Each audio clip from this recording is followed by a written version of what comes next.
వాళ్ళ ఫ్లాట్ మీద కన్నేసావా తల్లి?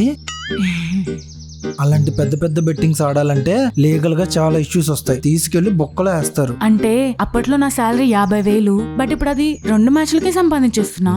అలాగే వాళ్ళు కూడా పోయిందని ఆగట్లేదు కదా, మళ్ళీ మళ్ళీ పెడుతూనే ఉన్నారు. అందుకే ఈ బ్యాక్గ్రౌండ్ చెక్. బాగా బలిసిన వాళ్ళు రోజు చిల్ అవటానికి 1,00,000 ఖర్చు పెడతారు, పైగా రాజుల వంశం. బెట్టింగ్లు అంటే తెగ పిచ్చి. సో నేను వాళ్ళ వీక్నెస్ ని పట్టుకొని నా ఖర్చుల కోసం వాడుకుంటున్నాను. అయితే రోజుకి వాళ్ళు మాక్సిమం ఎంత పెట్టగలరు? చెరో 1,00,000 అయితే ఈజీగా పెట్టగలరు.